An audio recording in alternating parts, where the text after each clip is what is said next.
तो नमस्कार किसान भाइयों, स्वागत है आपका फार्मिंग दुनिया चैनल पर।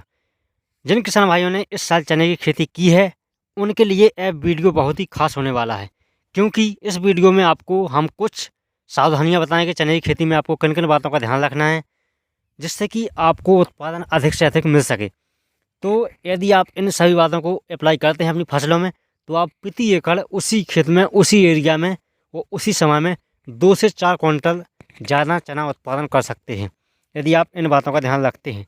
तो कौन सी बातें हैं वो आइए जानने की कोशिश करते हैं। तो सबसे पहले आपको जो चने में कटाई होती है, जो ऊपरी हिस्से की, उसकी कटाई आपको 20 से 30 दिन की फसल हो जाए तभी करवाना चाहिए। पौधे का जो झाड़ है अधिक बनता है, उसमें टहनियाँ हैं अधिक निकलती हैं। इसके बाद में जब भी आपकी फसल 40 से 50 दिन की हो जाए तो उसके बाद में आपको कटाई नहीं करवाना है, क्योंकि किसान भाई अधिकतर करते हैं कि थोड़ी लेट कटाई करवा देते हैं।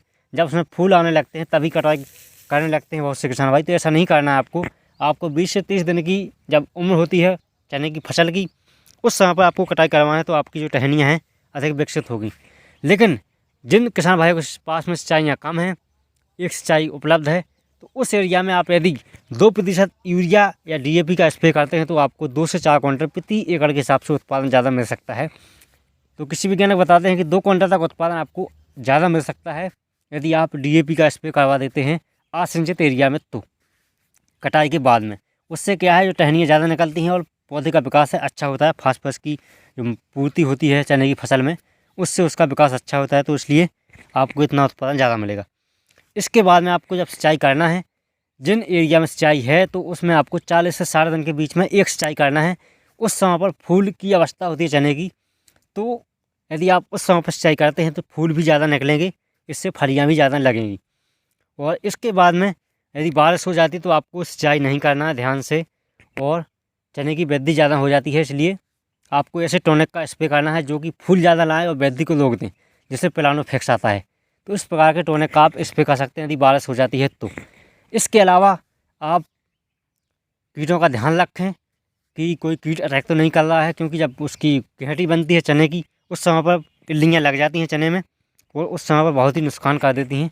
और जब हम बाद में देखते हैं तो बहुत सी घेंटियाँ पुच्ची रहती हैं और बहुत सी घेंटियाँ नीचे झड़ जाती हैं, तो वह सब इल्ली के कारण होता है। इसलिए आपको कीटों की निगरानी करते रहनी है।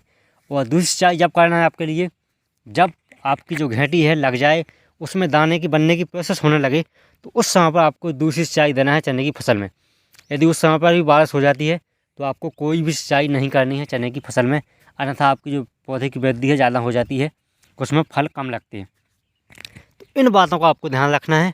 और इसके अलावा जब भी आपके जो चने की घेंटी बन रही है उसमें दाना पड़ रहा है तो उस समय पर आपको NPK का स्प्रे करना है, जिसमें पोटास की मात्रा ज़्यादा हो।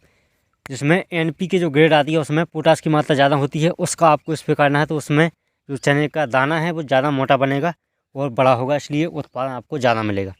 इसके बाद में यदि आपके पास में कोई भी सिंचाई उपलब्ध नहीं है, आप सूखे में चने की खेती बोते हैं, बहुत से किसान भाई करते हैं पश्चिमी UP के, जहाँ पर सीधे से बुआई कर दी जाती है, उसके बाद में कोई सिंचाई नहीं करते हमारे किसान भाई।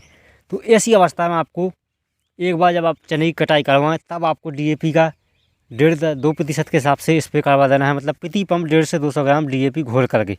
उसके बाद में जब आपकी फसल में घेंटी बनने लगे उस समय पर भी आप DAP का स्प्रे करवा सकते हैं एक बार, तो आपको बहुत ही शानदार रिजल्ट मिलेंगे चने की खेती में। इसके अलावा कोई भी आप टॉनिक एक बार तो स्प्रे ज़रूर दें फसल में, जिसमें सभी सूक्ष्म पोषक तत्व पाए जाते हैं। उस टॉनिक के लिए आप ज़रूर डलवाएँ चने की फसल में, तो आपको रिजल्ट बहुत ही अच्छे मिलेंगे। इन बातों का आपको ध्यान रखना है चने की खेती में, तो आप अच्छे से अच्छा उत्पादन ले सकते हैं और खरपतवार भी ना हो, यदि हैं तो आप हाथ से निकाल दें। उसके बाद में कीट और रोगों का आपको ध्यान रखना है, जैसे ही लगे तुरंत आपको कंट्रोल करना है। बहुत ही आसान तरीके हैं कीटों को कंट्रोल करने के लिए चने की फसल में। इस प्रकार से आप चने का अच्छे से अच्छा उत्पादन ले सकते हैं और अच्छे से अच्छा लाभ कमा सकते हैं चने की खेती से। तो वीडियो कैसा लगा, अच्छा लगा तो लाइक करें, वीडियो को सब्सक्राइब करें चैनल के लिए, इस पर वीडियो पाने के लिए बने रहिए। फार्मिंग दुनिया के साथ मिलते हैं अगले वीडियो, तब तक के लिए जय किसान जय जवान।